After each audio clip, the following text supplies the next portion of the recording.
The Tuesday, July 12th work session. Before we get started, is anyone who'd like to comment on tonight's work session? Please state your name and address.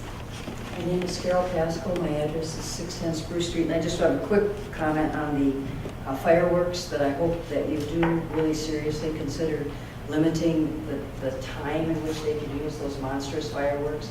I had 6 weeks of dogs cowering under the bed and terrified. I had trouble walking them at night because we'd get out and somebody would be shooting them off weeks. I mean, I knew right around the 4th I shouldn't do it, but this was before and long after. So please, I hope that you do something about that. So anyone else like to comment on tonight's agenda? See, now we'll move on to the work session. First up is a presentation on the municipal employee retirement system.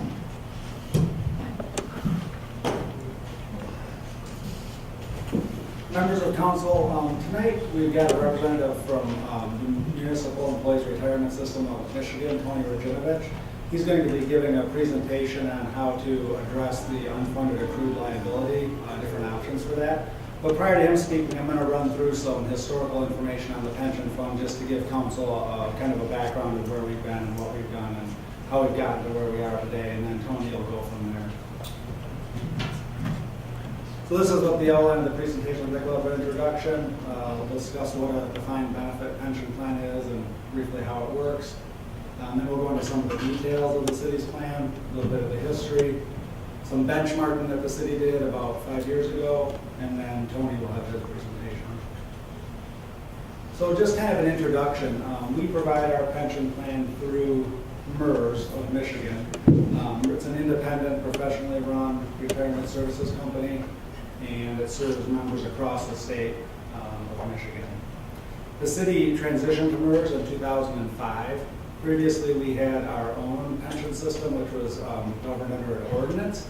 So we had our own actuary, we had our own investment advisor, we had a pension board, much like the other boards and commissions the city has, and then the city did the back office work.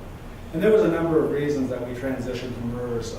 Frankly, a city of this size is really not equipped to properly manage a pension fund and to provide the level of services that its members really need and require. And we certainly didn't have any economies of scale in terms of being able to invest. There was a lot of tangible benefits to moving to MERS, and so that's why we did that back in 2005. And you'll see there was also some significant financial benefits that accrued to the city by moving to MERS. So what is a defined benefit pension plan? Well, that's a retirement plan that is commonly understood as the traditional type of pension plan. Many of the larger employers in the private sector offered it. It's very common in the public sector. It provides for a guaranteed income at retirement. So the benefit itself is what is specified when you retire, as opposed to a defined contribution plan where the employer puts in a certain amount of money and the employee can put in money, and then it's up to the returns that they get in the market. It's funded by a mixture of employer and employee contributions, and investment income on the portfolio is the key source of funding for these defined benefit plans, particularly over time. The compound interest really allows these to be effective. Defined benefit pension plan was commonly known as one of the 3 legs of the traditional retirement stool, which was Social Security as one leg, employee savings, a second leg, and then a traditional pension. Today, that 3-legged stool has really turned into a 5, 6, or 7-legged stool for many people, as they have a broader mixture of things that they do when they're saving for retirement. But for a long time, that was the traditional model. How does a DB plan work? And this is a real oversimplification, but in general, it uses a formula to calculate what an employee's retirement benefit will be. And there's 3 major components to that. There's how many years of service do you have with your employer, what was your final average compensation, and what is the multiplier on the pension plan. Those are the 3 basic components. So for example, if you were an employee that could retire, you had 25 years of service with an average compensation of $45,000 per year, with a 2% multiplier, that would equate to a $22,500 a year pension. Multiply those 3 components together. 25 years of service times the $45,000 average salary times the 2% multiplier. Another way of looking at that is that you accrue 2% of that per year, so you would get 50% of that with 25 years of service. There's other aspects, different benefit provisions and things like that, but that's the basic formula.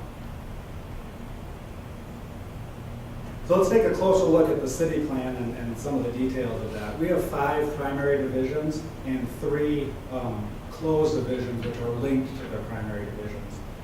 The 5 divisions are the POAM, COAM, IAFF, and USW. Those divisions are each tied to one of our bargaining units. And then we have a non-union division which includes department heads as well as the city manager. Currently we have 54 active members and 48 retirees.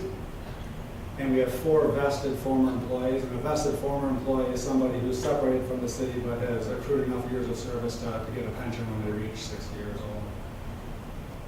For the calendar year 2015, we paid just over a little over $1 million in the pension benefits to retirees. That was an average pension of about $21,000 a year. And the market value as of 12/31/2015 of the pension portfolio is a little over $14 million. And again, that's all managed by MERS. This is the busy slide, and I'm going to spend a little bit of time on it, but there's some things that I need to point out. But these are the divisions that the city has in their pension plan. The ones that are highlighted in gray are the closed divisions that are linked to other divisions. What this table shows is how many employees are in each division, active, vested, and retirees. So you can see our biggest division is the steel workers with 17 active members, and non-union has 13. In terms of retirees, there's 14 in the police, we've got 13 in the non-union, 11 in the steel workers. Again, 3 of the divisions have been closed. The next line is the multiplier. That's one of the basic components of the pension formula. And each division has its own multiplier. So for instance, the non-union has a 2% multiplier. So every year that you accrue of service, you gain 2% towards that final benefit formula. The firefighters have a 2.8% multiplier. The POAM currently for new hires after July 1, 2015, right in this column right here, after 7/1/2015, they have a 2.5% multiplier. That changed in the last contract. It went down from a 2.8 multiplier to a 2.5 multiplier. So everybody that was in the division, the 9 members that are active, that division is closed. Their numbers for purposes of doing the actuarial calculation are linked with the new division. But anybody who hires in under the POAM contract now will have a 2.5% multiplier. That was done in an effort to control costs. Same way with the COAM. Anybody hired after July 1, 2015 has a 2.5% multiplier rather than a 2.8% multiplier.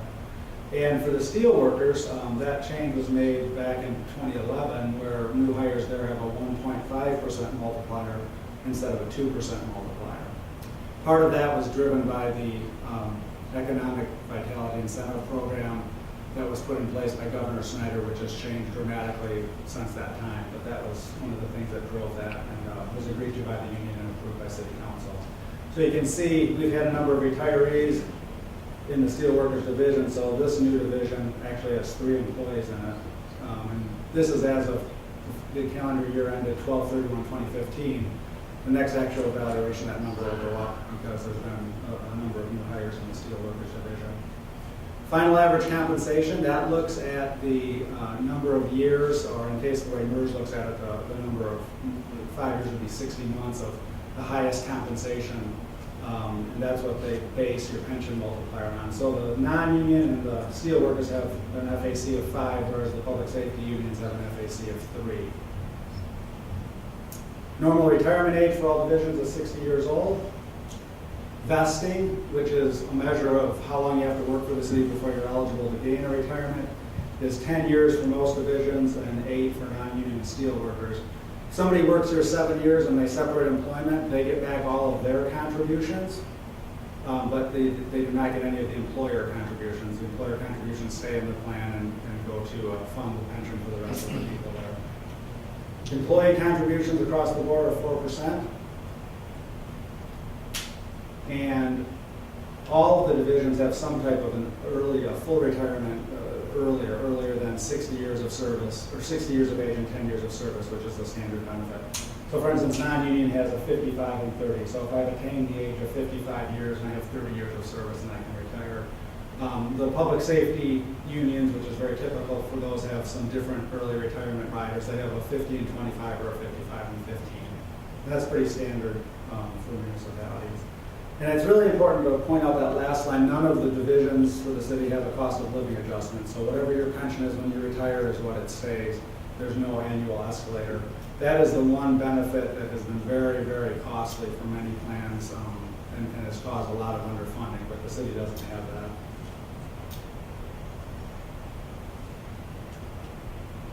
This chart is kind of a snapshot of where we've been in terms of our funded percentage. So there's three different lines on this. The blue line is assets, and it goes back to 1970.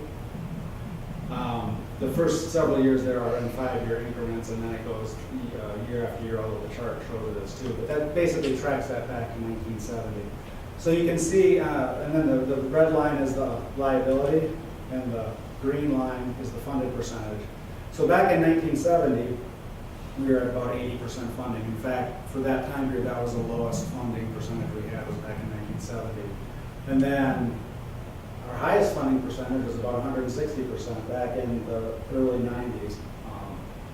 Since then, it's kind of fluctuated, but the trend is trended down towards 100%. And keep in mind, the way a pension system is set up is it doesn't try to get you overfunded, it doesn't try to get you underfunded, it tries to get you to 100%. Because if you're overfunded and you continue to make contributions, then you're just going to continue to be overfunded, or contributions at a level. So it takes some of those overfundings and helps reduce the employer contribution. Likewise, if you're underfunded, then they make you pay additional to try to get you back up to that 100% level. As you can see, we were 100% funded as recently as probably 2010. It doesn't really show that on here, 2008. And we've trended down a little bit since then. There's a pretty significant decline in the latest actuarial evaluation. Part of that has to do with some assumptions that MERS just changed. Tony will go over those. But this just gives you an idea of where we've been over time with the pension plan. This shows this number graphically. So again, as I said, 80.8% in 1970 was the lowest. We've been up as high as 164%, and we were over 100% up until about 2011.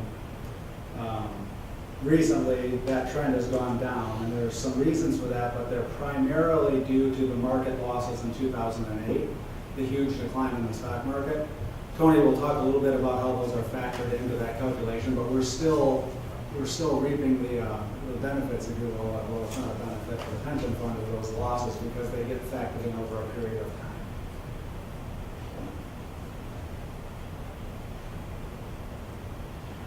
This chart shows what the city contributions have been over time.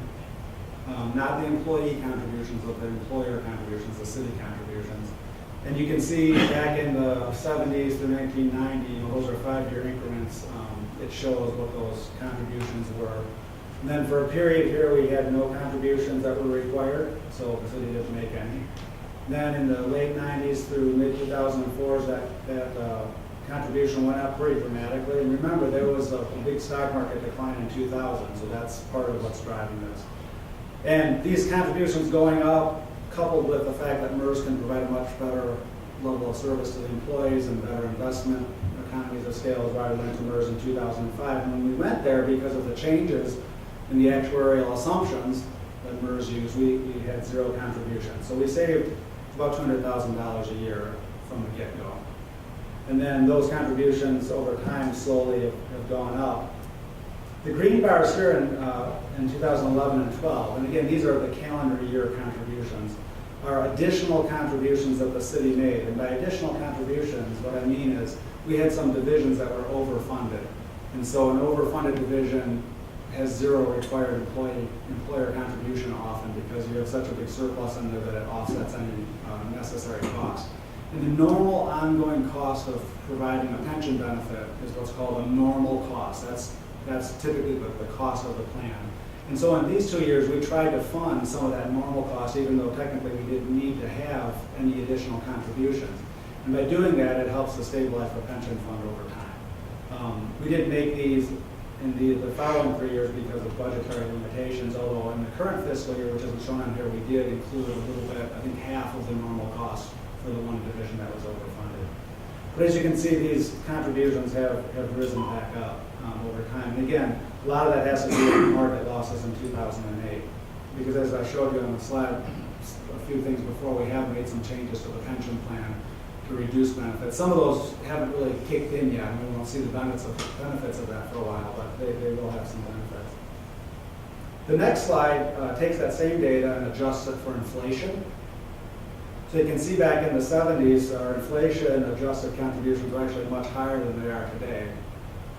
Just a different perspective on looking at that. And again, these two areas here where we didn't have very low contributions were related to positive market performance in the preceding years, and where the contributions have gone up, it was related to a recession, and that's pretty typical on how this works.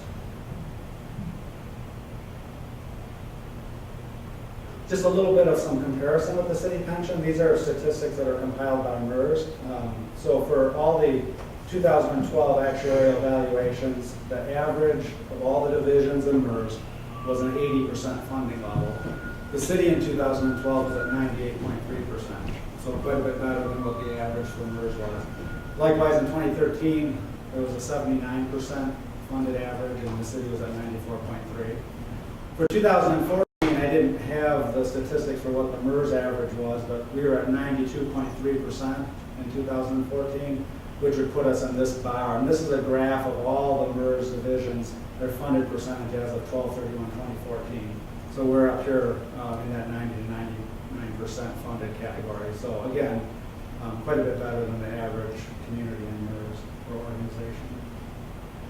We also did some additional benchmarking in 2011 based on the most recent data with some of our immediate peers. At that time, there was some concern among council about where we stood, and so they asked us to put that information together. We looked at City of Cadillac, City of Ludington, Traverse City, Mason County, Manistee County, and the County Road Commission. For those 6 organizations, there were 10 different plans, not all MERS, and 42 divisions that covered about 1,000 active employees and about 730 retirees. Although about 5 years old, the data really is still instructive because pension plans kind of have an inertia with them. They don't change very rapidly and quickly. And so if you were to take these same cities today and look at them, this data wouldn't look much different. Everything would be relatively the same, although all these funds would be lower funded because of the stock market performance. But the conclusions that you could draw from this, and I've got a few graphs that will illustrate this. At the time, the city's plan was better funded than most of its peers, cost less per active employee, required higher employee contributions, generally provided a less generous benefit, and provided fewer benefit riders, no COLA. So that's pretty intuitive, because if we're better funded than all of our peers, it's because we have less benefits generally, is how that works. And I think that is shown in these other graphs. This chart shows what our funded percentage was back then. You can see the city of Manistee was at 104.5% overall. The rest of the organizations that we benchmarked against were down, so there was one that was at 99, Cadillac had a division there, but generally in the high 70s. And you can see that, of those, the city was the only one that's positively funded. Now, obviously, that's gone down in the preceding years because of the stock market, but I would suspect if you look at these, they would have gone down as well. But they're not all going to be to the same degree because they all have different demographic makeups in their retirement plans. If you look at the cost per active member, at the time, city cost about $2,300 per active member. Mason County Road Commission was at 46. You had some that were up over $10,000 per active member at the time. And finally, just taking a look at required employee contributions, 27 of the divisions had 0% required contributions, so the employer paid the whole amount. A couple divisions had 1 to 2%, 2 to 3, 3 to 4. 6 divisions had this 4 to 5%, and all of the city's divisions are included in here, all 5 of them, so 5 of the 6, we have a 4% contribution. And then there was one division that was greater than 6% and one that was 5 to 6%. As of the 12/31/2015 actuarial evaluation, which we just got in mid-June, and which you have in front of you, the unfunded liability for the city was about $2.7 million. That's up sharply from the 2014 actuarial evaluation, where it was about $1.3 million. So the funded percent for the most recent valuation, and keep in mind, these don't go into effect until our fiscal year 2018. So there's about an 18-month lag, which is by design, so cities can budget for that. But our funded percentage, as of this valuation, is 85.4%. Previously, it was 92.3%. That 85.4% would have been about 4% higher without the new experience study assumptions, and Tony's going to talk about that. MERS every 5 years does an experience study to see how they're performing against their actuarial assumptions. And they made some modifications that went into effect in 12/31/2015. They also made some changes in the rate of return assumptions, and your funded level in the pension plan is very sensitive to rate of return assumptions, as Tony will go over and as you'll see. And then, just to reiterate, most of this decline from 92.3 to 85 was due to assumption changes and continued inclusion of the 2008 losses. There weren't any benefit changes. It's the rate of return. So with that, I'd like to introduce Tony. He's our MERS regional manager, and he's going to go through some background information, but primarily focus on how to manage that unfunded accrued liability of $2.7 million and go over some strategies that council might want to consider. So, Tony, let me get you.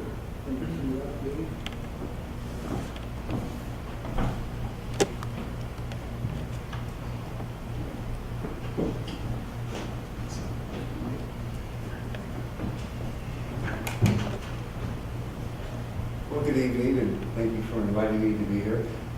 I have to say that you are very lucky to have a treasurer finance director that understands this pension system as well as Ed does. There are so many that do not, and he is able to guide you and explain to you in great detail what this pension system is, how it's funded, and what it's providing to your employees. So thank you. I'm going to go over this presentation that I have prepared tonight has a few slides. They're very similar to what Ed provided, so I'll skip over those or just address them briefly. But first of all, we're going to start off by talking about who MERS is and what we are. Ed did that, but I'm going to go into a little bit more detail. I'll spend just a few seconds on the defined benefit funding. Then we're going to talk about unfunded accrued liability. We'll get into a little bit of those assumption changes and funding policies. And then towards the end, we'll get into options for managing or reducing unfunded accrued liabilities. And then we'll probably go off into some of the printed materials that I provided you. Most of that is for you to take home and read at your pleasure to find out more about who MERS is and what we're doing, and maybe answer some questions that may come up after we're done tonight.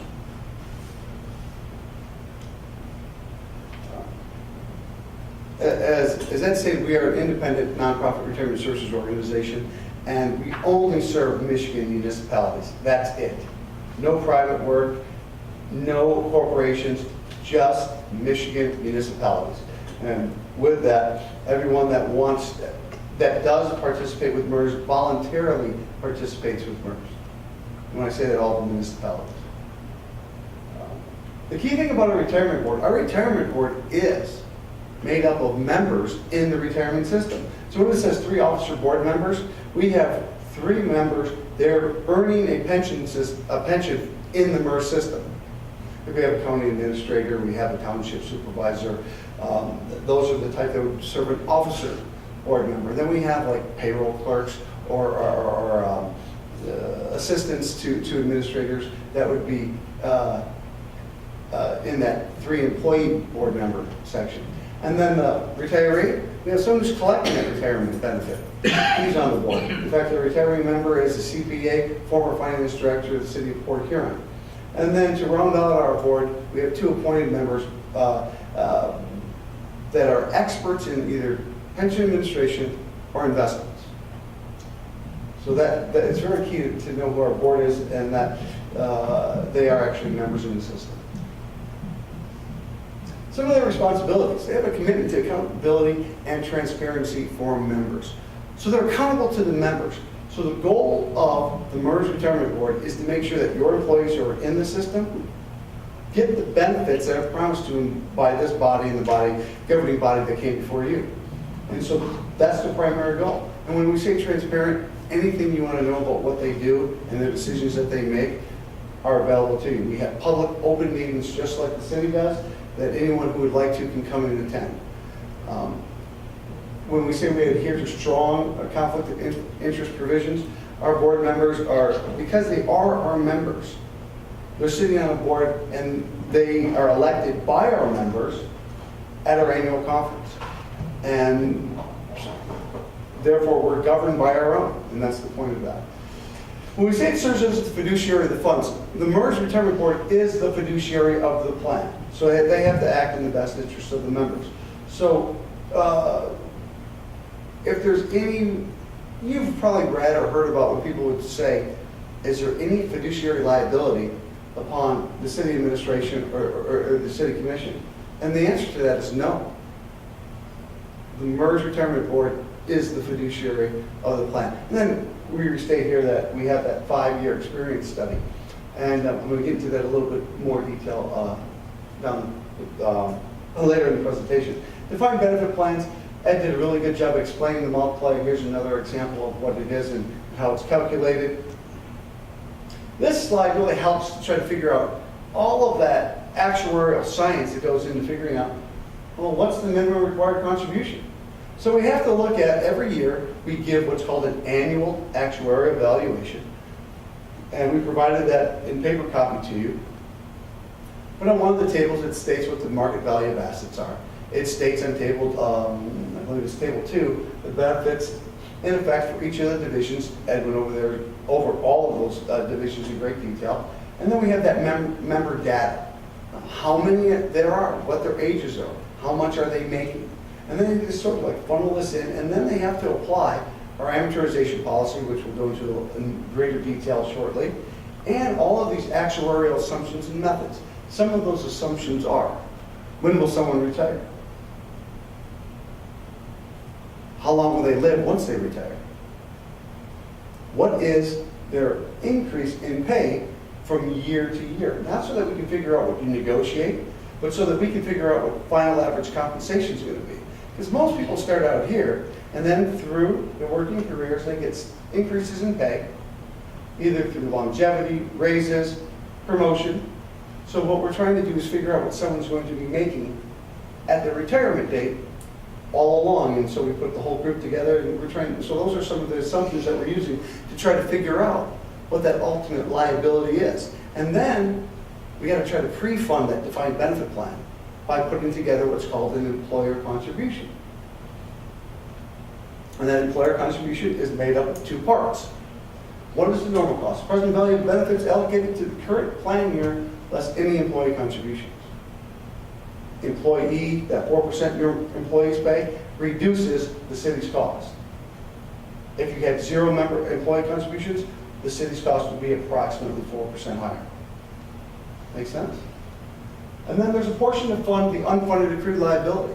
This payment is to reduce any shortfall between the liability for past service and assets. So as we're saying that you're currently about 85% funded, therefore the value or liability of pensions is here. The assets to fund those liabilities is here. And so we require, as part of your total employer contribution, a portion to fund that unfunded accrued liability. So when you look at what your plan costs, we usually talk about the normal cost. So if you're ever considering a different type of plan, like when you went from the 2.8% multiplier to a 2.5% multiplier, what that did is we evaluated the normal cost of that multiplier change. And it's obvious that if you have a 2.5% multiplier, the cost is lower than the 2.8. Or in that other division that went from a 2% to a 1.5. And so the normal cost changed. The unfunded accrued liability of that plan did not change because any change that you make typically does not reduce the value of benefits earned. Does that make sense? So I think I got it all on this slide. So then when we look at this, this is in your table 1 from your 2015 annual actuarial evaluation. And it states that all the divisions on the left-hand side, and then going towards the right, it says the amortization period. Since you're an open plan, currently for your contributions in 2017, you're going to be funding that unfunded accrued liability over 23 years. Next year, when we look at this column, it's going to say 22 years. Year after that, 21. So if you look down and you see that the normal cost of your open non-union division is 5.41%. That means if you're fully funded, and because your members are paying 4%, the city's cost is 5.41% of payroll.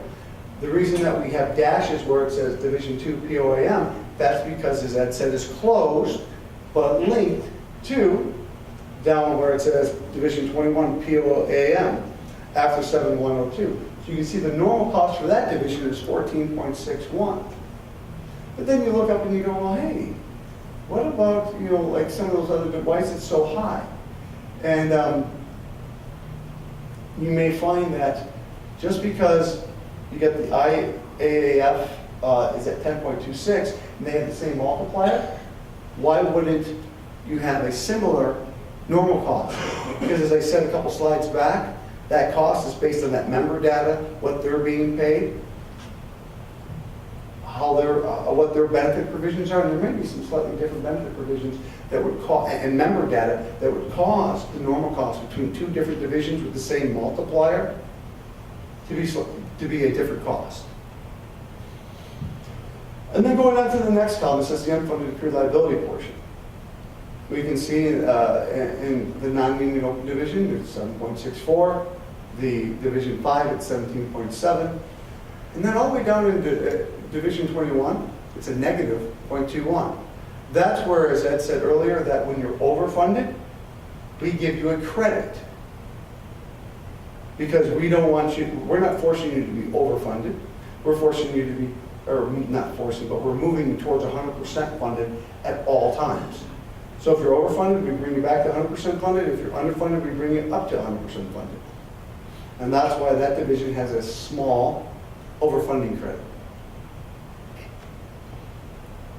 And then just for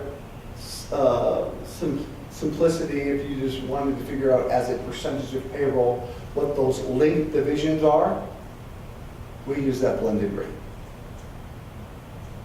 So if you would look at divisions 10 and 11, what is the required contribution to fund those two divisions but linked? It's 4.78%. If you wanted to see what it would cost to fund the Division 2 POAM and Division 21 POAM, you'd see that it's 19.19% because linked as an average of the payroll over both of those new groups. Tony, can I interrupt you for just a minute? And some council members might be wondering why there's not a linked division with COAM, and that's because there's nobody in the new COAM division. Yeah, it's a 3-division member, and everybody was under the old benefit. Thank you for that. Once we get some data, then we will tell you what the normal cost of that division will be.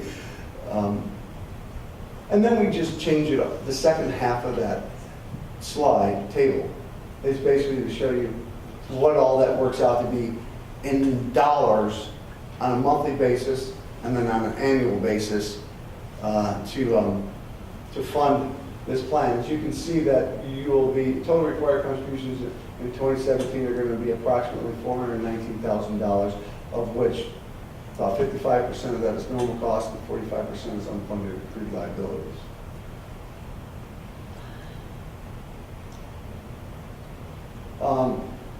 The defined benefit plan costs. The cost of defined benefit plans are determined annually.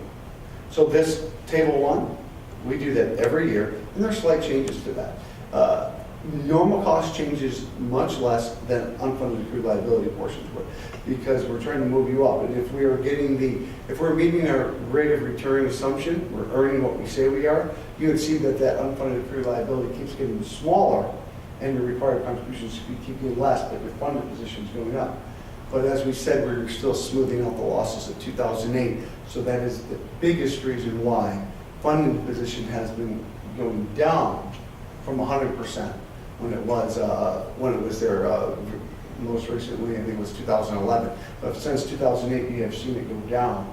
And the biggest reason for that is if we would not have used this technique called smoothing, you would have been immediately underfunded in 2008. And that may have caused, if you know the reason why the market crashed in 2008, it was the housing market, collapsed. And the way that we fund our municipalities comes from the taxes, property taxes. You could see that if we say, oh, you have to start paying it back all right now, the amount of stress that it put on our municipalities would be quite large. So smoothing is a very powerful technique that most actuarial firms use when developing the required contributions. And we'll get into a little bit more detail, but annual evaluations tell you what your required contributions are, and there's a smoothing portion in there that will smooth out the return on investments. The thing about a defined benefit plan is, that's different from what most people understand in the private sector, the 401k, is that the ultimate cost of the plan is not known until that retiree or beneficiary starts drawing the benefit. Therefore, what we're trying to say is that it's a variable cost plan. We don't know what it's going to cost. We assume a lot of things, and we try to predict what that benefit's going to cost. We try to pre-fund that benefit. We use actuarial science that is quite accurate, but we ultimately don't know what the cost is going to be. And then also, one of the costs or fees to the plan is MERS has to get paid for the work that it does. And so there's an administrative and investment cost. Basically, those investment costs are about, I think, 25 basis points, or a quarter of 1%. And the administrative costs right now are about 22 basis points. And we've been able to keep those costs down there. In fact, over the last 5 years, through 2014, we've been able to drop them, but because of the market returns of 2015, they went slightly up from 42 basis points up to 47 basis points. So, but MERS was able to keep its administrative costs where they were. What went up was investment costs because there was a small pot of money pooled together throughout all of MERS.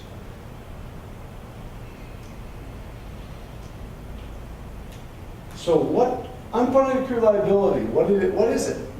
And I said earlier, this is the liability of value pensions earned, this is the assets. It's the difference between the two. So the value, at dollar value of the benefits is actuarially determined every year. So what happens is every year, I think you said you have 54 current active employees, they earn another year of service. And 2.5% or 1.5% or 2.8, depending on which division they're in, of their future FAC. So they're earning that additional service every year, and that adds to the liability. And typically you would find, and most people don't understand this, liability, as we show on that graph, will continue to go up, because one of the assumptions is that your staffing levels, the number of people that you employ, will stay relatively the same. And one of the other assumptions is that over time, they'll get raises because of inflation. People working today are making more money than those who were working 20 years ago, relatively speaking, if they were in the same positions. So liability will go up. It's the value of pensions earned. So those people that retired 20 years ago, they may have only been getting $500 or $1,000 a month, and those that are retiring now may be getting $2,000 or something like that. Think of it that way. The key to all of this is that you have your assets and liabilities move up together in step, so that there's not a large gap between them. And that's what we're trying to do. If there is, that creates unfunded accrued liability. All of the assets that the city sends are held in trust, and they're professionally managed by MERS and our investment partners. And they are, all of your assets are your assets. You never take on the liability of another municipality. We only commingle them for investment purposes and to gain economy of scales when we're dealing with our investment managers. And then that unfunded accrued liability, as you can see, we're paying it off over a period of years. And as we said, it's currently a 23-year amortization starting in 2017, and we'll get into that in a little more detail. One of the good things is that out of this experience study that we'll talk about in a little bit more detail, one of the policy changes was to change the amortization policy. Years ago, pension systems used to have a 40-year rolling amortization policy. What that meant is, and I don't know if anyone ever did this with their house, but every year, go and get another 40-year mortgage. Next year, go get a 40-year mortgage on the balance. And next year, get a 40-year mortgage on the balance. That's what it was years ago. And then we had a 30-year rolling. And then we decided back in 2005 to go from 30-year rolling to a 20-year rolling. So we're making the time frame smaller, but we're still would go and refinance the unfunded accrued liability every year. So when we are going through this year's experience study, our CEO, he asked our actuaries, if we were at a 30-year rolling amortization period, would we ever be able to pay off the unfunded accrued liability? And the answer was yes, in infinity. That's because they deal a lot with math, and that makes sense. That's a proper equation. So he goes, well, that's not going to work. So if we went to a 20-year rolling, would we ever pay off the unfunded accrued liability? The answer was the same, infinity. He goes, okay, my question is, what does it take to pay off the unfunded accrued liability? Because we as the fiduciaries are required to make sure that all of our municipalities are moving towards 100% funding. We have a 30-year rolling or 20-year rolling. We're not doing that. And so they said, well, you have to have a fixed period amortization policy. He goes, well, what time frame? And they said, well, usually about 17 years. If you get to a fixed period around 17 years, you would absolutely then be able to pay it off in a time frame, not infinity. And so as you see here on this slide, it says that all the liability that currently the city has will absolutely be paid off from now, starting 2017, 23 years later. So that'll be paid off, and I provided you a sheet of when that happens. And what we're going to do is we're going to shrink down from that 24 when this was printed in 2015 to now it's 23, 22, 21, until we get to 2024, it'll be at 15 years. Then if there are any gains or losses in that year, that will be layered on. And so you can picture a book. You've got 15 years and 25. And then that year goes by, so then what happens is we bring up another one. This one's going to be at 15. This liability now is at 14. Then another year goes by, and so you're going to have these layers of, so any gains or loss in 1 year will never be amortized over 15 years. And this is what that provides.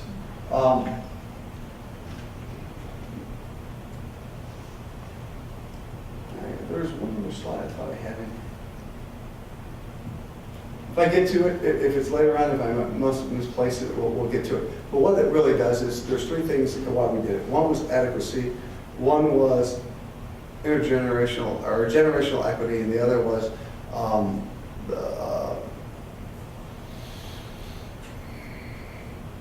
understanding that there was the flow of payment to make sure that there was still contribution stability is what I was looking for. Sorry about that. So why unfunded accrued liabilities occur? Now we told them how we're going to pay them off. Then when the actual experience is different from the what's assumed. Well, we used to assume an 8% return. We weren't getting an 8% return. So if we don't get an 8% return, that creates unfunded accrued liability. Demographic experience. So if we say that people are going to retire at a certain age, but they retire earlier, if everyone's able to retire at that early retirement window, or that early retirement benefit provision that you have, we don't assume that. There's a probability that someone will retire at the earliest eligibility. It's not 100%. As they go further on, it increases. So if everyone did that, that would create an unfunded accrued liability. everyone that is in the system lives longer than we think they would, that would create an unfunded accrued liability because you would be paying out that monthly check for many more months than we assumed. Benefit enhancements, I don't think you guys enhanced any benefits since you came with MERS, is that correct? When we went to MERS, there was, At the time of. at the time, but since then, Okay. And so, as we said, increased benefit multipliers, what you have done recently is you have decreased them, and you also don't have any COLAs. Cost of living adjustments built in or given to your current retirees cost a lot of money. Higher than projected final average compensation. Well, we, like I said earlier, we're trying to predict what that FAC is going to be when someone retires. If our projections were off, then they're going to be receiving, if their FAC was $20,000 higher than what we projected, that can be an unfunded accrued liability. If that was for every person in the system, you can see how that can add up. One of the things that we've done in our system is we put in monitoring of FAC spiking or final average compensation loading. And then what we do is we put an actuarial load on that so that we are pre-funding what the experience is of each of one of our municipalities. So since this is only about 6 or 7 years old, and we've actually added that feature to our actuarial fiscal best practices by making sure that we're accounting for final average compensation loading or spiking that we would not otherwise know of. Granting prior service for benefits without funding. That's not an issue here, but that's what some groups say, well, how did, like you saw some of those groups that are very low funded when we showed the bar graph of the spread of, some less than 50% now and some over 100% and those in between. Well, some groups, they come in at 0% funded years ago, and they've been working their way up. Others, now when you come into MERS, you gotta be at least 50% funded. So what that means is they're granting all of the prior service from the dates of hire of all the active members into MERS. And a lot of times, if you don't have the assets to meet that liability, you can start out with being poorly funded. That wasn't the case here, though, when the city came to MERS. You've already seen this slide, and I've already addressed all the 3 bullet points that are over top of the bar graph. I did discuss our MERS fiduciary duty, and part of that fiduciary duty is to do this experience study, and we're going to get into that in a little bit more detail. And in your packet, I provided you a summary of the changes, and I'm not going to read this to you, but you can look at this in a little more detail. But some of the things that in our governance, we had to do this experience study. We have this funding policy. I just went over that with you. We have a fiscal responsibility policy that means you can and cannot do things unless you're certain funded to do so. And then there are investment policy and oversight.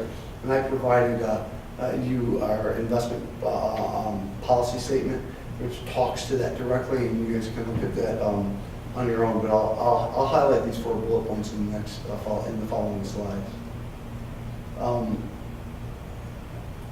This experience study that we talked about is done every 5 years.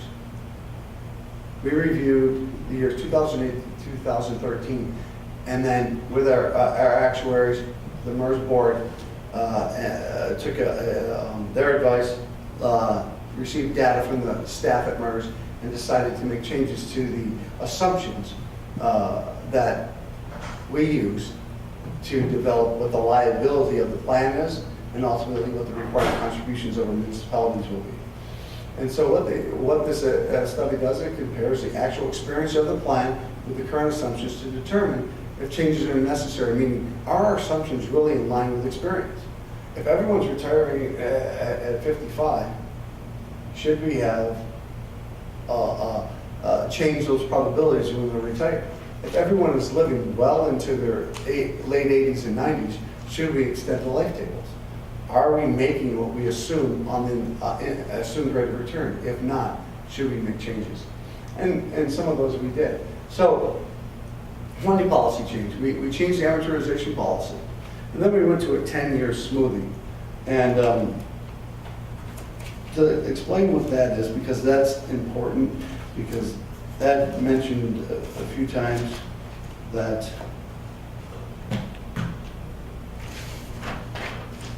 the losses of 2008 are still hurting us. I handed out this piece of paper that says asset valuation method. And I'm going to go over this a little bit.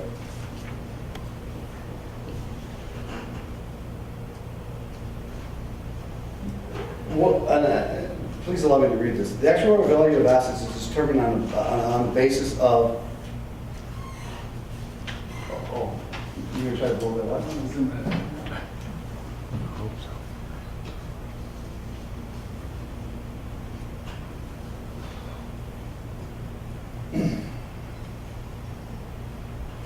And the actual value of assets is determined on the basis of a method that calculates expected investment income at the valuation rate of return and adds a portion of the difference between the expected investment income and actual investment income earned on a market value basis.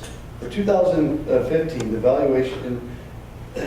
the difference in investment income between the expected return and market return is recognized over a 10-year period at a rate of 10% per year. This valuation method was first adopted in 2005. So what that means is, for every year, we recognize 1/10 of the gain or loss. So in 2008, when we lost 25% of the portfolio, we only recognized 1/10 of that loss. So through 2015, we have now recognized 8/10 of the loss of 2008. We're almost there. And then as it goes down, so what that, as I said, is a very powerful tool so that the required contributions to fund the plan are not so steep in one given year. You don't have to make it all up. You make it up gradually. And what it says here down in the second to last paragraph, it says that beginning in 2016, so you'll see it in this you'll see next year's annual evaluation, is that we've adopted a 5-year asset smoothing. Instead of the 10-year asset smoothing, we will then start to recognize 2/10, so 20% of the gains or losses in each year. There's a little fudge factor in here. How do you go from 10 to 5? Well, what we do is we're rolling in the last 2/10 of 2008 into this 5-year smoothing. So when we go through the annual evaluation, a couple different slides, you'll see that your projected funded, we put 5-year projections in there. You'll see that you don't actually go forward because we're still accounting for the loss of 2008. And then after 3 years, you should see that it goes up, or at least flattens out. Any questions on this? Because this is kind of important. This is the difference between market rate and actuarial rate. Actuarial rate sets your required contributions to keep moving towards 100% funding, and it takes into account what's called contribution stability. We can deal with contribution stability through asset smoothing, or we can do it through amortization policy. But here with the asset smoothing, we're doing that, and so that we can provide some contribution stability to the employers.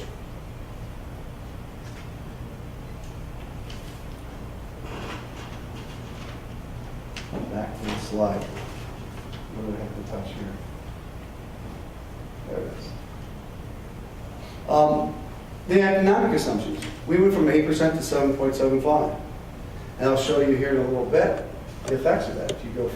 If you assume that, when Ed was going through his presentation, he said that those required contributions are really dependent upon what we make on those returns. In fact, traditionally, 2/3 of the benefits received by the retirees come from the gains on the dollars that you put in. So 1/3 comes from member and employer contributions, 2/3 would come from asset gains. Well, there's a good reason. Over the last 10 years, you can see that MERS has not been able to hit that 8% on a consistent basis. So we decided to lower that down, because if we're assuming 8, we're not getting it. We're not asking you to pay in what you should. It's just not in line with what experience is. And then the other thing was mortality tables. People are actually living longer for the first time. In our experience studies, we have found that the MERS members are actually living longer than what we were assuming. All the experience studies prior to this one showed them that, and actuaries would say this in jest sometimes, but MERS members die on time. Well, they're not anymore. They're living longer just like the rest of us. So those three are the major, those four are the major changes, and that you will see that all of those result in higher required contributions. So the effect of that, when we said that this experience study caused you to go from 92, basically most of that was going down, when you went down to 85, that 4% was caused right here. It was an assumption change, not an investment return change.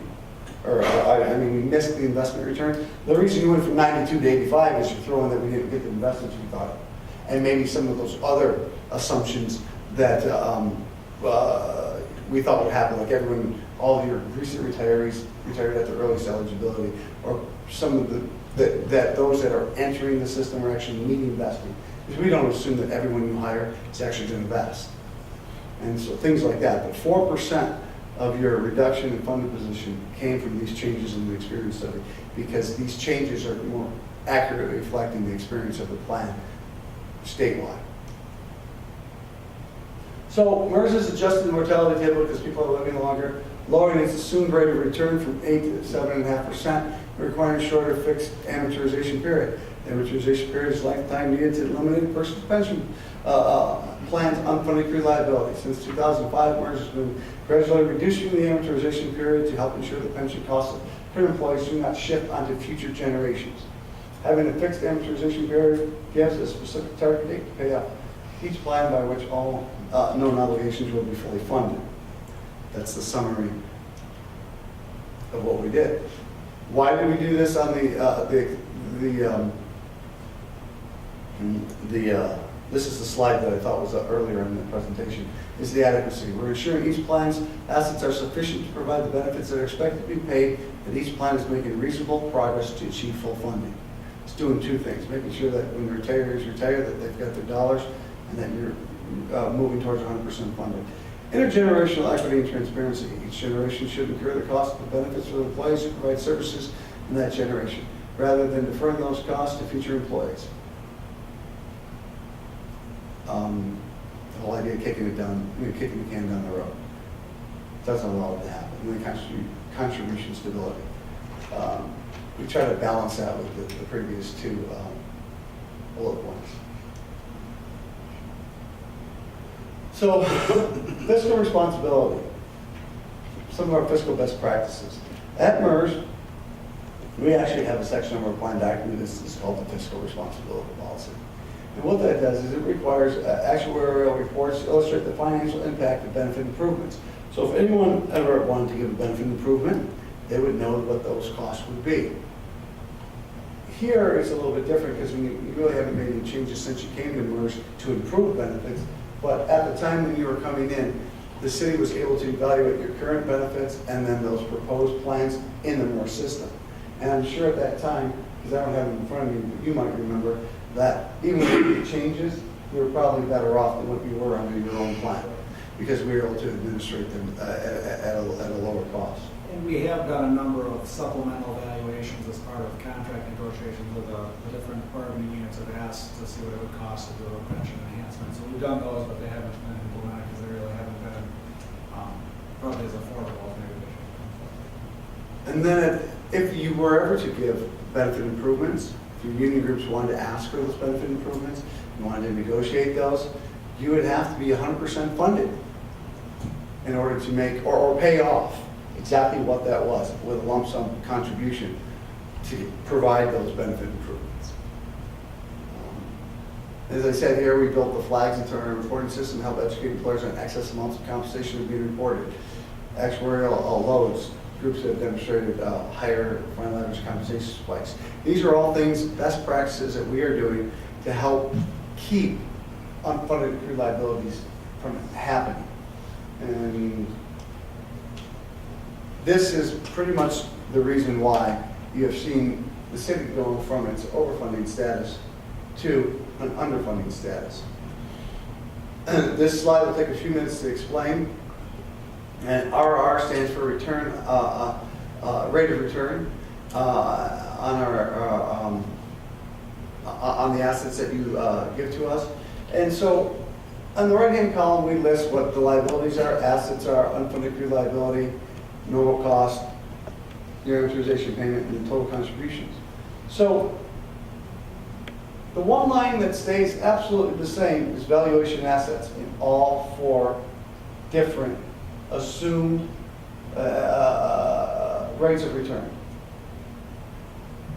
Still $16 million.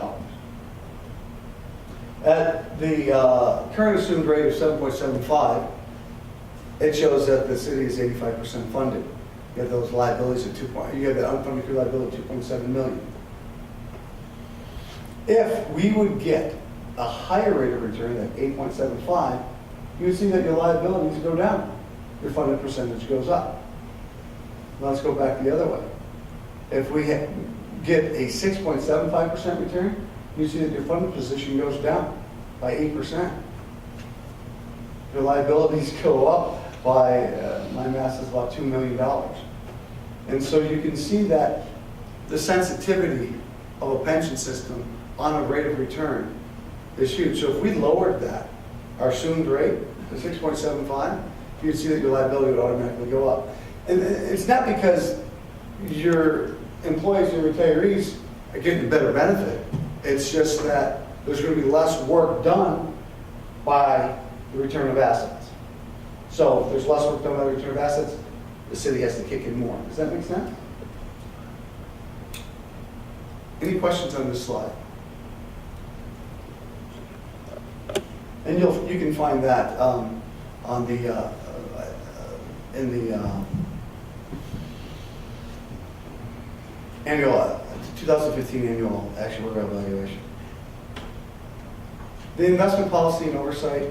A lot of people want to know what we do and how we invest in and what are our procedures and our governance of the investments of that $16 million that you have with us. I provided you a 35-page handout that gives you a tremendous amount of detail on that. Basically, the MERS board oversees the investments of the pension system. They get a lot of help from our in-house investment staff, and it goes through there and it explains that in quite a amount of detail. I didn't want to go through it today, but I wanted to provide it for you because if investments are so sensitive, are such a sensitive item in a pension system, I wanted to make sure that we fully understand that and how we govern ourselves when it comes to investing the dollars that you give us. Now it comes to really, how do we deal with unfunded accrued liability? What are your answers? What options do you have? Well, you can always do a plan design strategy. Change the plan to try to reduce, if you're doing it for new hires, you're going to be changing the cost or the normal cost for all of your new hires. And you did that for our 3 divisions, correct? So what you did is you went to a lower tier of defined benefit. You reduced your multiplier. And that is the option that you chose. Other ones would be going to a hybrid plan or defined contribution plan for new hires. And then the other plan design change that you can do is changes to the active members. So you can take all of your current 54 employees and negotiate with them so that their future benefit is at a lower multiple. Not just new hires, but the current people that are now. It's not an easy negotiation. It's just an option that's out there. And we'll show you how many have done this in a slide, a couple slides down the way. Funding strategies. Additional voluntary contributions into the plan means putting more money in than required. And the city has done that back in those years. Was it 2011, 2012? So by doing that, what you're doing is you're keeping the city at a higher percent funded in case we have to deal with not getting the return that we hope that we were getting, or that we were assumed that we would be getting. Cost share with active employees. As you can see that all of your members are paying 4% of their pay to help fund or reduce the cost of the plan to the city. And then some groups you've talked about, I think there's been 9 or 10 across the state that decided to bond their unfunded accrued liabilities. So these are some of the trends. And this is from a slide that we were, from this presentation that we were using last year, and there's a typo there up there in that top column, that center column at the top. But this has been updated for you in Your Partner in Retirement. So if you wanted to see the most updated ones, I just couldn't get that slide from here into this presentation. My limited abilities. But that would be on page 5 here of this handout. And it just shows you that cost sharing for existing employees. How many of these municipalities have asked their members to cost share? And it's been, it peaked there in 2013, but you can still see that it's a common strategy to reduce unfunded accrued liability. What's typically coupled up with this one is you ask your members to pay more, so they reduce the cost to the city, and then you see down second from the bottom, it says voluntary contributions, or in this case, voluntary contributions at the bottom. So they're paying more money than the required contribution. That's quite odd. You see a lot of people using that, municipalities using that. And then you just see how many groups have used the lower benefit for new hires, as the city has done. Bridging down, that's when I talked about all active plans go to a lower benefit. You can see this is probably the least popular of all the options. It's the one hardest to negotiate because it's working on active employees. They don't want to, and they would rather contribute a few more dollars than to reduce the benefit structure that they have. And that's what's common. Defined contribution. Some think it is extremely popular, but as you look at it, it's, maybe a little bit more popular than hybrid. Not quite as popular as a lower defined benefit for new hires.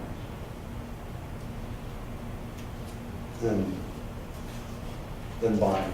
But this is the updated, and this was updated, I think, through June.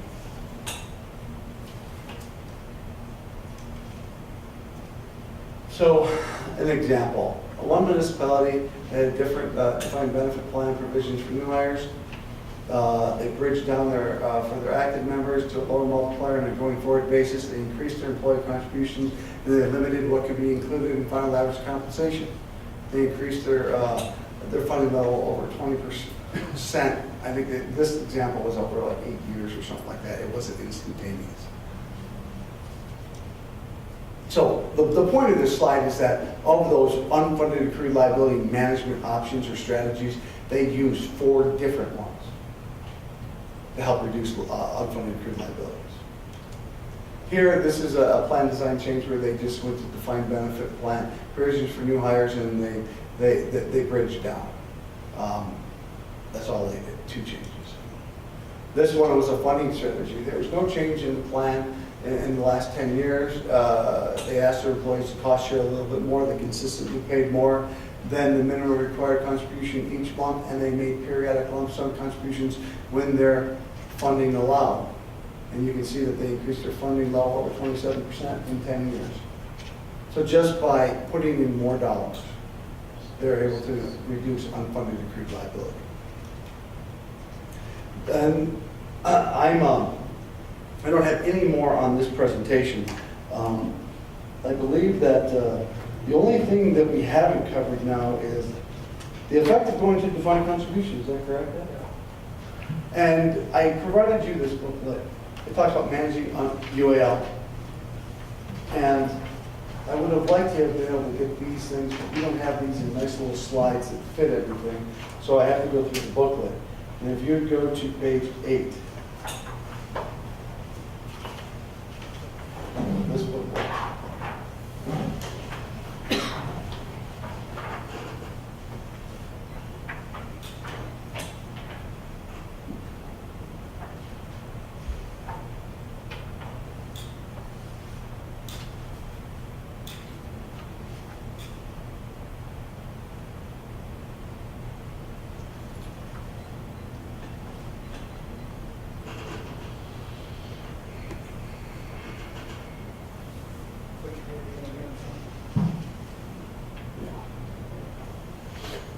The emergency fund contribution plan is a qualified retirement plan under IRS code section 401A.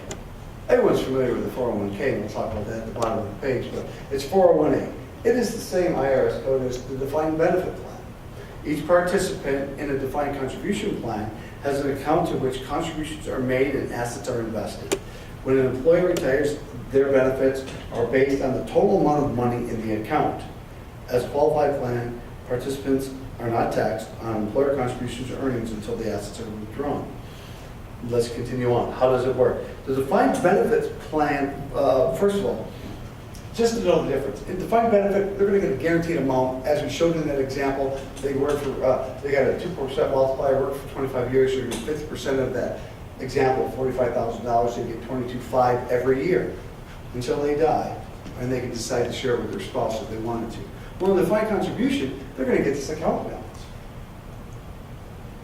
They're going to use it up how they see fit. They can take it all at once. They can take it, equal installments drawdown as they want to. If when they die, there's an account balance, they can give that off to their anyone they would want to, not just their beneficiary. They can take it all at one lump sum, get an annuity. They could buy a boat. They can use it how they want. Of course, they have to pay taxes on. There's taxes on pensions, just like there is in the defined benefit. You can only access the money once you're eligible to retire, though. It's not like a 457. You can access it at termination. That's key. So how does it work? The defined benefit plan's funded level must meet the minimum requirement for closing the defined contribution plan. So to close the defined benefit plan, you must be 80% funded. It should be 50% funded, 50% funded. If you wanted to offer conversion, you must be 80. But if you wanted to, all your divisions are funded enough to where you could close them and offer your, the new hires report that would provide you the cost impacts of closing the defined benefit plan. And it provides you a projection of accelerated funding requirements, which is over there. Typically what you would see is that, as I said, right now we are changed our amortization policy from a 30-year rolling. Now it's going to go to a 15-year fixed period. So you can see that if you're in a closed defined benefit plan, you're going to have to probably pay off all of your unfunded and get to 100% funded. In this example, it looks like it's about 6-7 years faster than you otherwise would under this fixed amortization period. So that means your required contributions are going to be higher than if they were in a defined benefit plan. The thing is that eventually you won't have unfunded accrued liability because none of your employees will be in defined benefit. Well, let's think about that. You just recently hired someone. They're in defined benefit. The next new hire would go into defined contribution. Well, this person that you just hired, they're probably going to work for about 20, 25 years. They're going to probably collect that check for about 20, 25 years. You may not get out of defined benefit for 50 years, maybe longer. Does that make sense? You're not completely out of defined benefit until the last retiree beneficiary pays, gets their last check. And the point of all that is that going to defined contribution, I'm not for it or against it. I'm just saying that it's not going to pay off your unfunded accrued liability. That still has to be paid off, and in fact, it has to be paid off quicker. What it's doing is changing the plan for going forward. So going to defined contribution does not take away, reduce, get rid of your obligation to fund your defined benefit plan. So many people think that, and I hope no one here did, but I wanted to make sure that's clear. Going to defined contribution does take away, eliminate the risk of return on investment and the rates of return on investment. Because the city is not giving a benefit that is so dependent on what's being made in the markets. All they're doing is saying, we're giving you X% of pay, and you invest it as you see fit. So going to defined contribution absolutely gets rid of unfunded accrued liability risk. Make sense? Just a couple of differences of I'm going to go over that 401k, 401a difference if you want to put that verbal on. It's right there. What that is saying is a 401k is a supplemental deferred compensation plan for the private sector. They can decide to participate, not participate. They can make changes in how much they want to contribute because it's voluntary. A 401a defined contribution plan is mandatory. And the governing body, along with their negotiating with employees, can decide what that mandatory contribution is going to be. So if you set a mandatory contribution of all members must pay 4%, they can't say, well, I'd like to put in more, or I'd like to put in less. They can never change it. Or if you gave them a range to pick, you can put in from 1 to 10%, and they decide when they first hired that they don't have anyone but themselves. They go, I'm going to put 10% in. 3 years later, they're married and they're having a baby. They go, I don't want to put in 5. They can't make a change. It's not MERS rules, it's IRS rules. And because it's mandatory. Once selected, they can never change. And so that's the difference. Not that there's any problem with that inflexibility. If you ever went to the defined contribution plan, you can simply couple that up with a 457 plan, which you probably already have. So therefore, you can educate the employees and say, put in what you think you want to that you're never going to change. And then you can have all the flexibility of additional or reducing those contributions in 457. There's limits, different limits to how much can go in each plan, but that's it. So what we like to say is the 401k is that supplemental deferred compensation voluntary plan in the private sector, just like the 457 is in K, or 457B is in the public sector. Any different, oh, and the last thing over here on page 9, if you want to go just to the bottom, it talks about, and I said this earlier, but I'm going to say it again. To compare your long-term cost savings, you compare the normal cost of the defined benefit plan to your proposed employer contributions of the defined contribution plan. And the reason that is because, as I said earlier, going to the defined contribution does not eliminate your unfunded accrued liability or responsibility to pay your defined benefit. So therefore, if you're 5% in that one division and you want to give 8%, your pension plan costs more, but you don't have risk.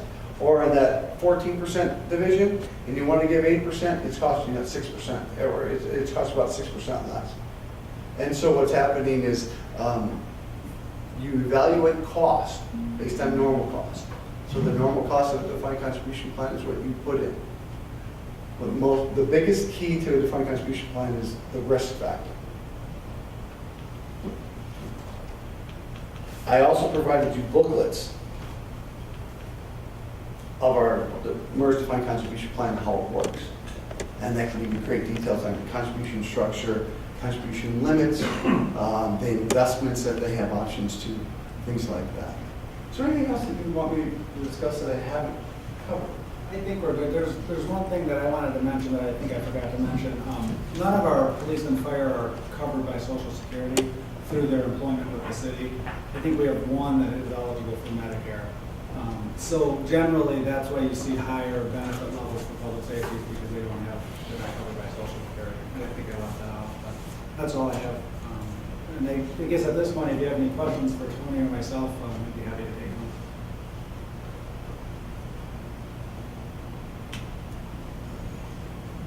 Thank you. It's very, yeah. I think, I appreciate all the information, and I appreciate the information that we have here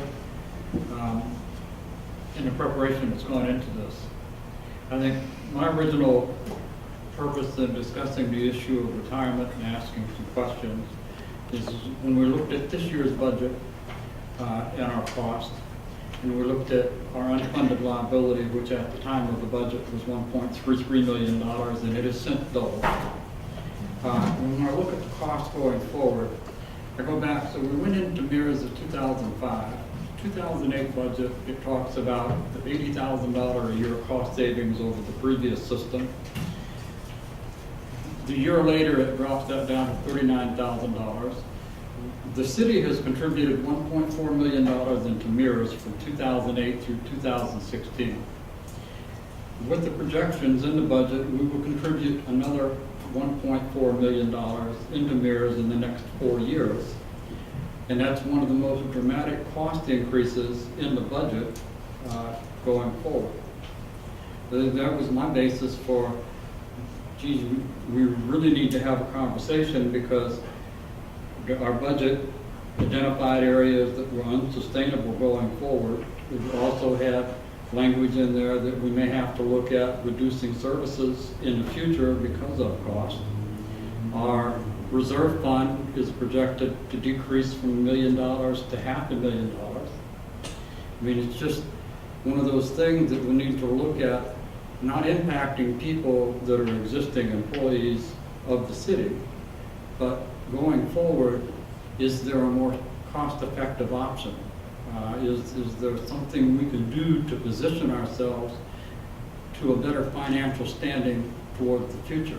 And I understand with the transition, you would still have to take care of the unfunded liabilities. But as long as we're dealing with that, and I'm sure part of the increase in unfunded liabilities has to do with market performance and assumptions being higher than actual experience, we're kind of held hostage as a city, as taxpayers, for these market fluctuations and the unfunded portion that's still sitting out there. So how do we work through these, and how do we go forward with something that is sustainable without impacting people that are currently on board and following through with the obligations and the promises that have been made? You know, I mean, how do we collectively approach this process? I work for the state of Michigan.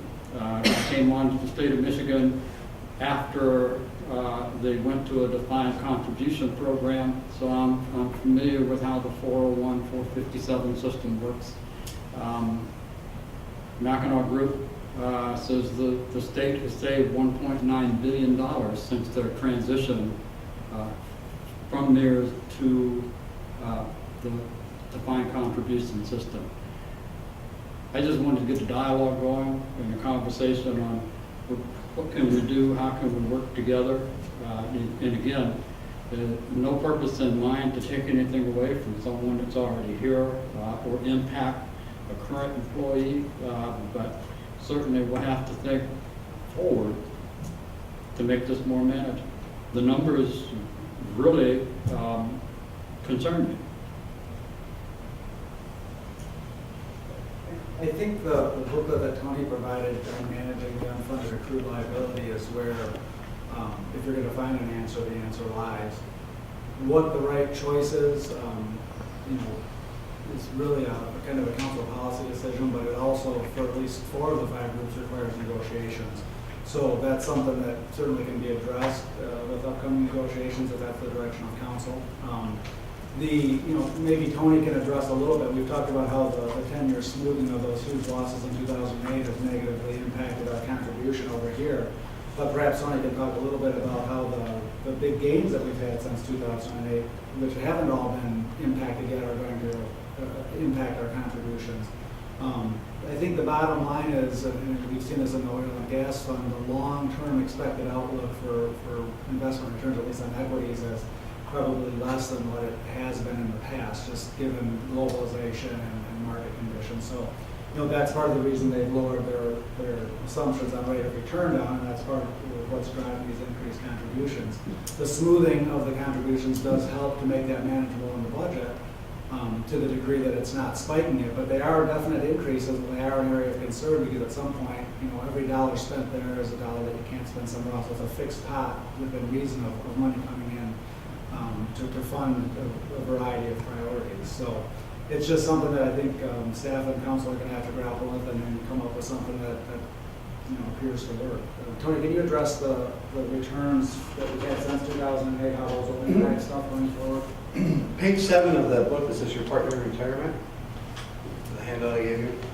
And so, the smiling faces on the front of it. Page 7.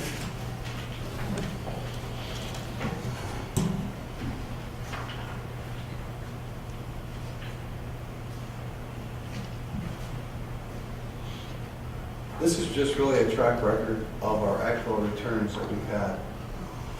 And we can bring it down a little bit. Right there's fine. As you can see, year by year on the right-hand side, 2015 we had a slight negative return. 2014 was not yet an 8% return as we assumed. But 13 and 12 and 10 and 9 were really good years. But 2008 was a really bad year. And so if we go over there to the bar graph, the 5-year return is at 6.75, so we've made some ground up in recent years. But we're not quite to where we need to be. But that 10-year return, I mean, we're so far off from our 8% return, so that what that means is that there's so many dollars that weren't generated that we assumed that we were going to generate. And if you even go down a little bit further, you see that the 15-year isn't so good either. And you look at the 20-year, it's at 7.15. We are assuming 8% during these times. But you guys looked at that one of the graphs where you guys didn't have to give any contributions. We're in the late 90s. If you go back to the right side of the page and see the late 90s, and I'm going backwards from 1999, 17, 14, 14, 12, 23% returns. That was the year of the boom going into the dot-com bubble that burst in 2000. So there are also some other changes in just investments. It's really the bond market. If you go to what the bond market used to provide 20 years ago, compared to what it used to provide 10 years ago, compared to what it was doing in 2015, that's made a big change in how pension systems are funded. And the reason I'm talking about this is because we are making that change now, and that's why we went to 7.75. Basically, we could almost get that required, or that assumed rate of return of 8% through a bond market. Very safe, secure investments. We have a slide that I didn't provide today, but it just shows that the standard deviation of the risk was, say it was 1. And you can do it all in bonds.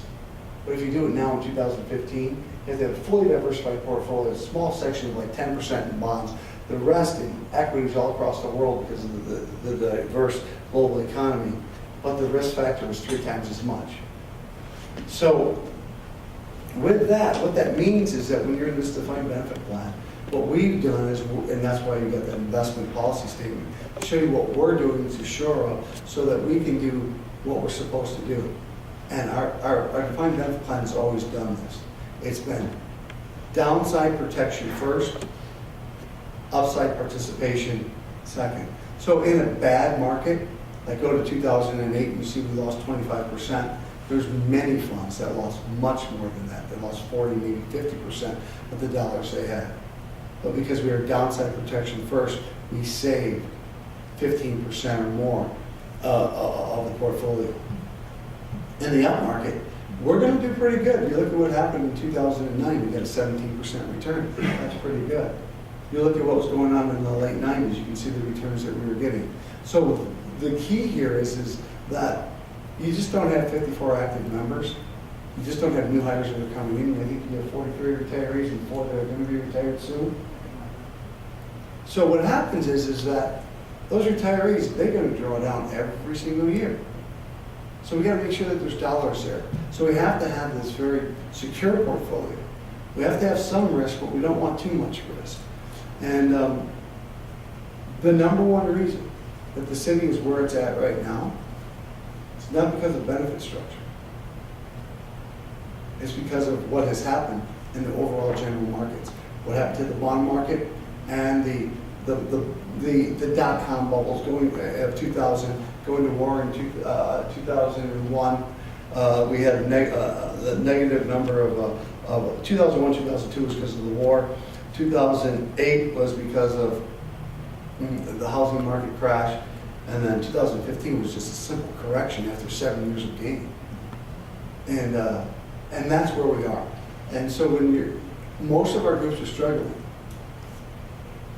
maybe not be benefit structured that's causing it, but we are in a different world now than we were back in 2005 when we came to us.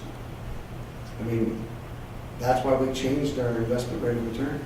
And so, one of your concerns may be going to defined contribution takes away and eliminates that risk. If that's something that you'd like to do, you'd have to consider that it's a long-term fix. Because you're still gonna have defined benefit members. You have 54, and if you changed it today, there would be 54 members plus the current 43, and they'd still be in there for a long time. And so that's the key. So if you're looking for a quick change, you might want to do something with a benefit structure plan change with your current active members and negotiate that. If you're looking to eliminate risk eventually, then defined contribution might be the right way to go. But going to defined contribution is not an immediate reduction in cost, because if you're going to put in even a 10% member contribution, you might find that as you put in one person the first year, maybe $1,000 savings from what you were doing the year before. It takes time to get momentum to see the change when you go to defined contribution. It's a great plan. It's something, defined contribution is a wonderful plan, hybrid's a wonderful plan, so is defined benefit. It's just what your goals are. If you're looking for savings immediately, you might want to look at some of those strategies for current active members. Maybe then that will be good for a 10-year section, 15-year section of time, and then maybe at that time, something else might be different. Maybe defined contribution, hybrid, or staying where you are. But defined contribution, I just want to be clear that going to defined contribution does not have immediate savings. It can in the long term, like the state's been in it now for 20 years. And so you say the savings that they had over 20 years, that's possible. To have that kind of savings. They're a very large system too. But if you're looking for, because you were talking about some cash flow constraints that you're feeling now, if you couple maybe defined contribution for new hires with changes for current active members, like combining more than one of those strategies, you might be able to find a way to get to where you want to be. But they all have to be negotiable, not all of them, but many of your groups are, you only have one non-union, and so the other groups would have to be negotiated.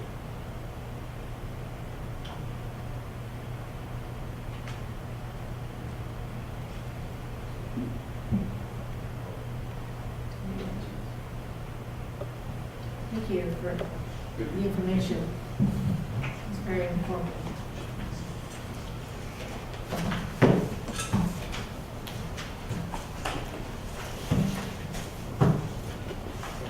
Is there anything else that you need from? Nope.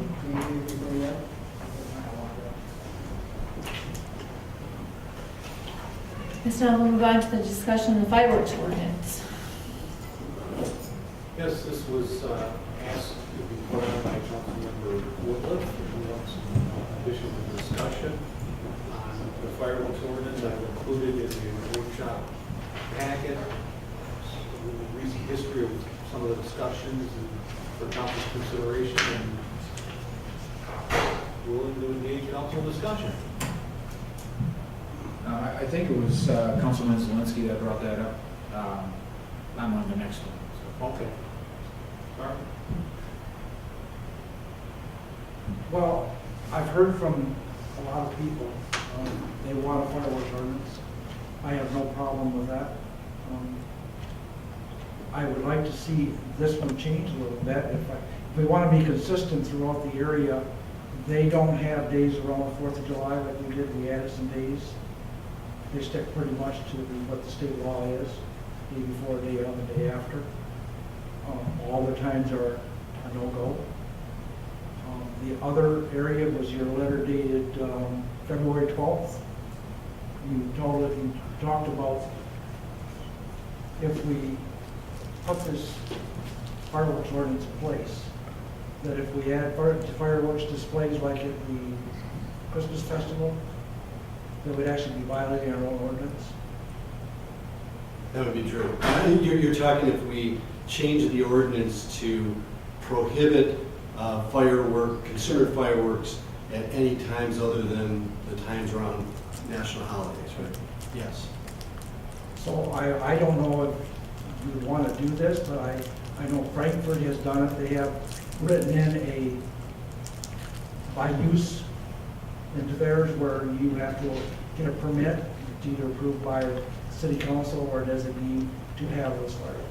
Sure, So it yeah, doesn't- you could include something like It that. doesn't exclude those people or any future events they might want to have in football field. I know when we talked about rewriting the ordinance, or during a work session, I believe in February, we had it down to just the national holidays, day before, day of, and day after. And then on the 4th of July, having a longer window of 5 days before the day of and 5 days afterwards. And it came to a motion, and it was, there was no vote on the motion. So, I guess on the 4th of July, I would like to see even a shorter time frame of maybe possibly 3 days before a day out and 3 days after. That gives a 7-day window. If that is, I even go beyond that. As far as I'm concerned, is what state law is, shooting the day before, the day after, the day of. That's what other areas have done. They haven't added any time to it. I have no problem with that, or with what you're saying. If that council feels that's comfortable. But I think that we need something in place that people want it in place. And we need to do that. we We certainly, have a good ordinance in place. correct. We've certainly heard from the meetings that our residents don't like the fireworks going off at all hours of the night. You know, it's till 1 o'clock is the law, but fireworks going off every day till, I think it's 11 o'clock after, isn't it? Our ordinance prohibits from 11 o'clock till 8 a.m. Every day except those 3 days around national holidays. And I think because of the size of our community, our ordinance, the restriction was, it's at 1 o'clock, I think, or 12 o'clock. It's not 11 o'clock. I think it's 1 to 8, is what I think that's 1 to 8.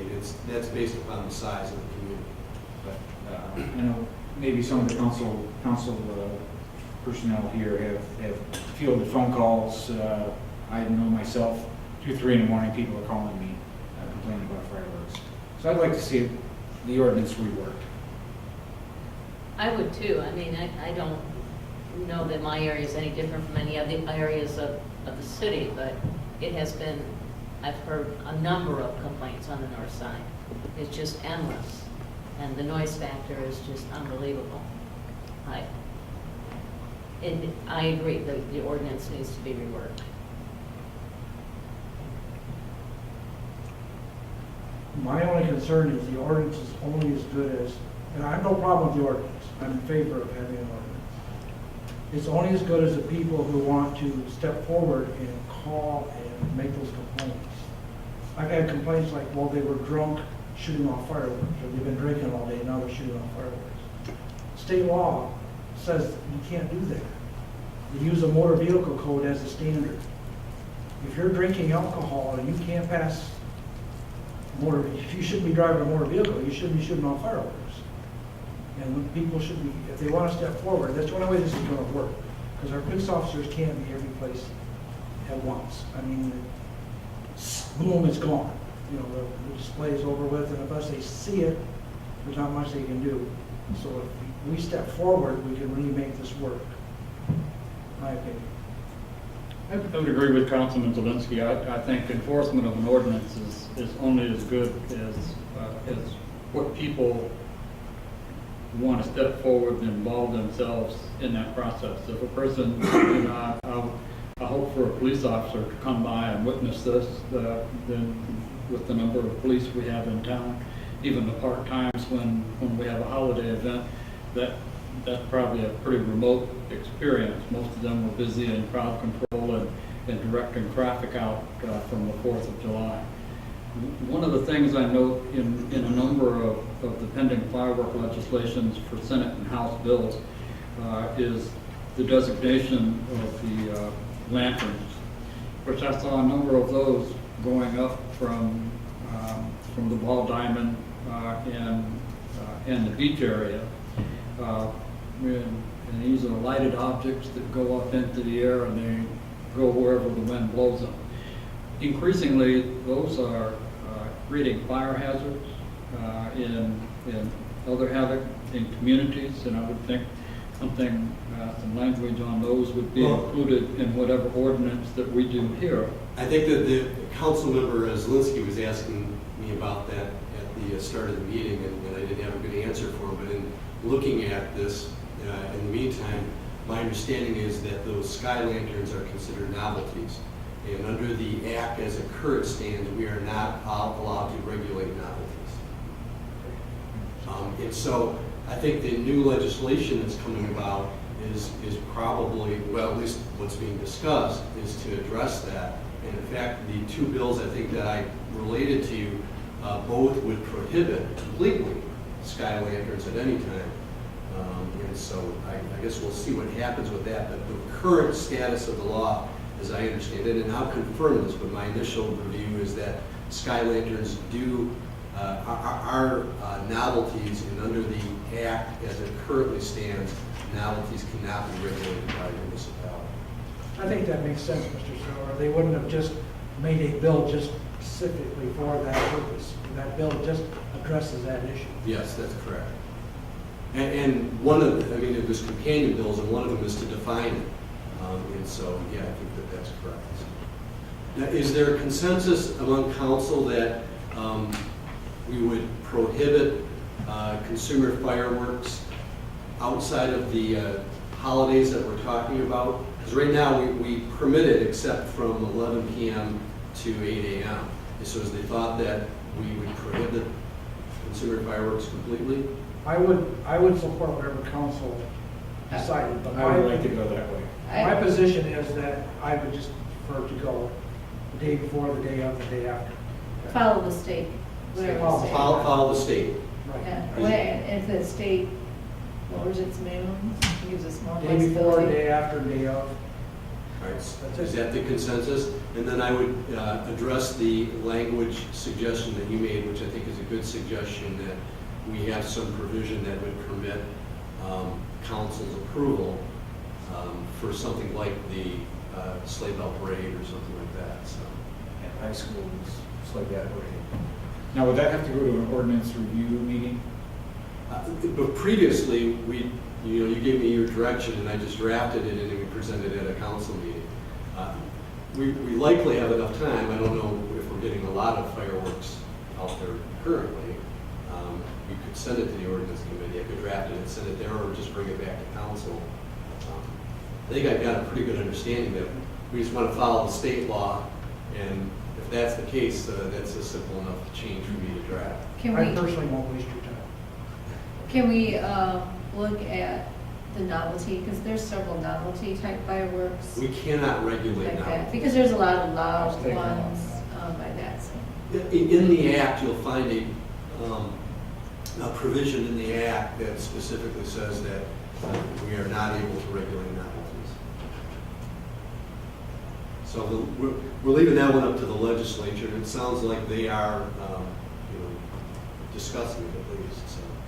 Mr. Sarah, would that novelty act apply even though people are releasing those out other people's property without their consent? Yes, I suppose it would be some sort of civil trespass, but what you're mentioning is under the Act as it currently stands, even when we permit the use of consumer fireworks, when those consumer fireworks travel onto somebody else's property, from my standpoint, that's a violation of the law. But with novelties, being unable to regulate them at all, it wouldn't be in our ordinance. There'd have to be some other, I suppose, arguable trespass or littering or something along those lines. Can you do anything through like a noise ordinance? Can you address it through that? Currently, I don't, well, of course, with sky lanterns, I don't know that there's any sound with that, but currently, I don't believe that we can utilize the noise ordinance effectively to regulate the fireworks. Now, some of the legislation that's been proposed would include provisions that would allow a municipality to also regulate under the noise ordinance and also to regulate under zoning, maybe restricting it as to the areas of the city. So I guess we'll see how all that washes out, but right now I don't believe that we can. Right. Any other questions on this? No, I think my only additional comment that really doesn't, that speaks to the enforcement that we've sort of touched on is that being on the north side, the areas that we seem to be affected by are in Duffy Park and then over by the church on St. Mary's Parkway, and the surrounding wooden area that kind of blends in on that side. I'm sure we have some stuff happening on the beach, but that noise from that particular area seems to be affecting, you know, obviously St. Mary's Parkway, some of the residential streets, First Avenue, Second Avenue. You can hear that noise, it really carries, and it seems like that's just a launching site for some of these louder type fireworks. So knowing that, I would hope that the police could concentrate a little more on those areas. If someone's launching from Duffy Park or from a church without the permission of the church, that's a violation right now. That's a violation of state law. It's happening.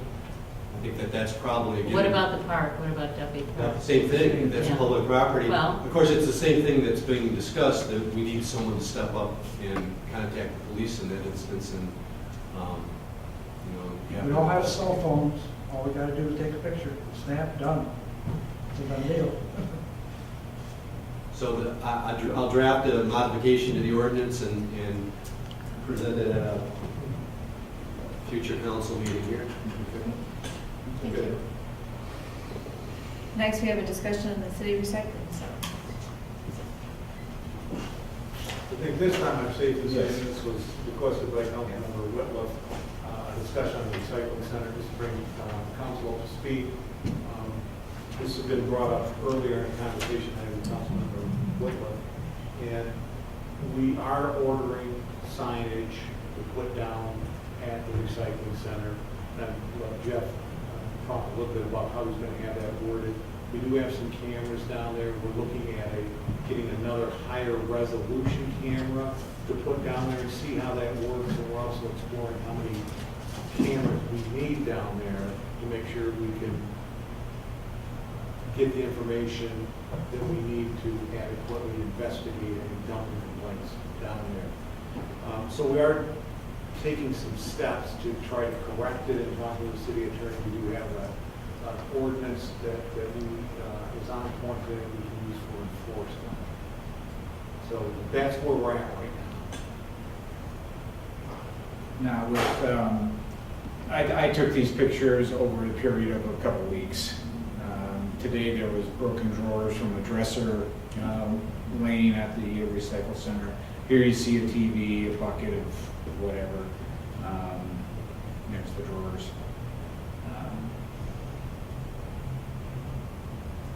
When we, you know, I know you said that we're looking at higher resolution picture or cameras. But when we started this whole process, the cameras that we had, it was brought up that they could read license plates. And now they can't. So. Well, I think until you actually try a camera, we picked a resolution that we thought would be able to, but it's not adequate. And then I talked to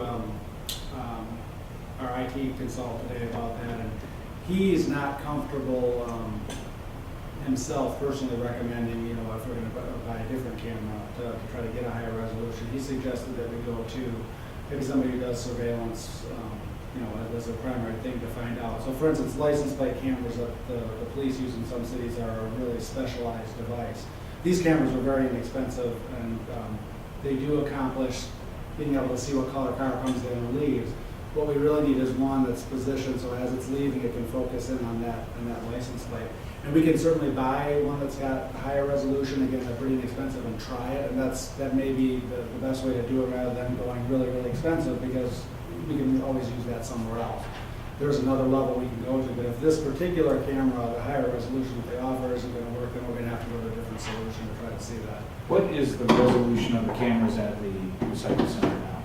I think they're either 720 or 1080, I'd have to double check the specs. Now, is it the same resolution as the camera across the way from the fish cleaning station? They're similar, Councilmember Whitliff, but until I pull up the specs, I can't answer that directly. Because that camera, when our car was broken into over the 4th of July, that had really good resolution. Now, there wasn't, you couldn't read any license plates because it wasn't aimed for that.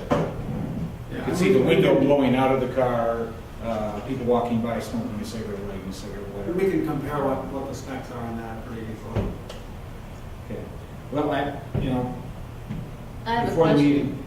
for you, Go ahead. Mark, if No, you go don't ahead. mind. Go ahead. You took these pictures, right? Yes. Do you know if people, if that was left outside the dumpsters because the dumpsters were full, or were they left outside because They it weren't didn't full. match the labels? I was there this morning, dropping stuff off, and these items were sitting out there, the dumpsters were not full. Oh, okay, so I didn't know whether it was an overflow or whether it's, Well, I mean, this, as it sits anyway, you can't dump these type of materials, a TV or drawers. So this is kind of telling me that this may have come from outside the city, because with the city, you can lay out one large item at the beginning of the month, and they will take it away. So, so signage, talk about signs, and can we talk about setting fines for this? In terms of our ordinance, Yeah, I'd have to look, I think it's, I don't know what the fine schedule is on that. What we talked about, I talked with Dave Bachman about, is that I'd use the littering ordinance. I mean, that's right there is littering from my standpoint, and we have an ordinance on that the person could be fined for. I don't know what the amount is, or if that's in our schedule to check on what that is. I mean, I would like to say a $500 fine. If somebody is caught illegally dumping in our recycle center, it's $500. Let's put the thumb on and have it stopped. This is crazy.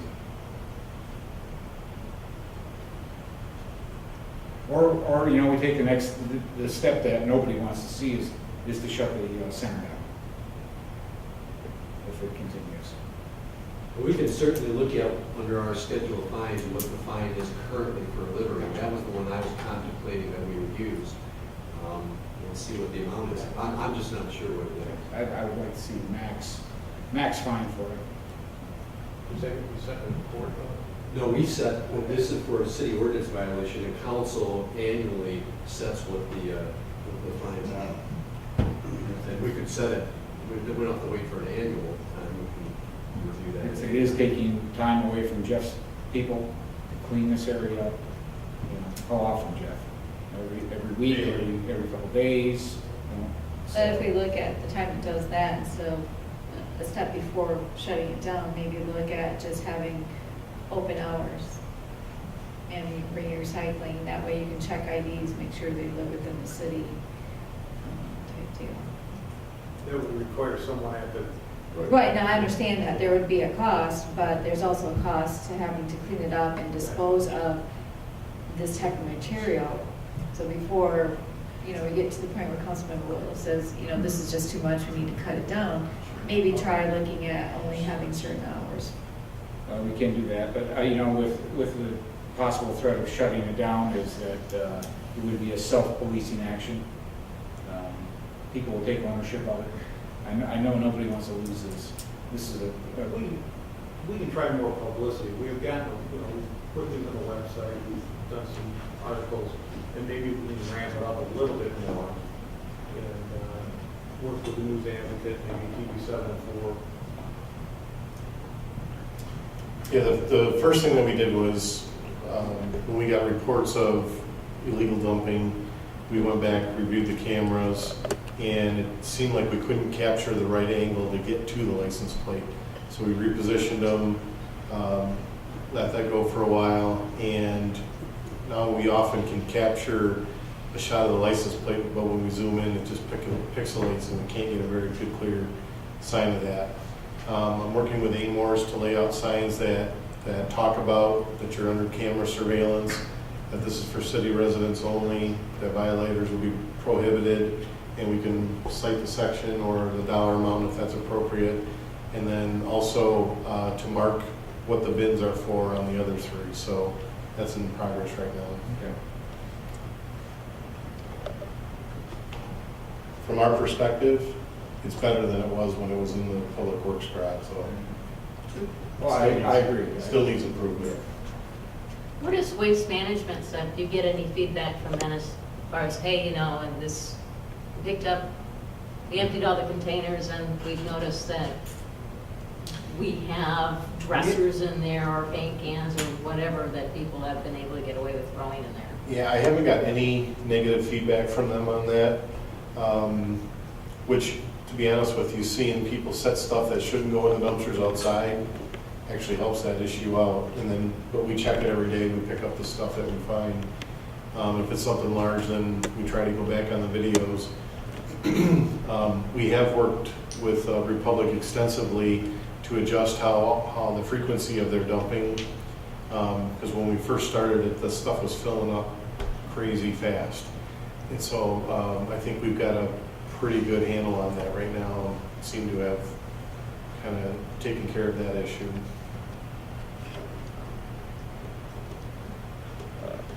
Any other comments?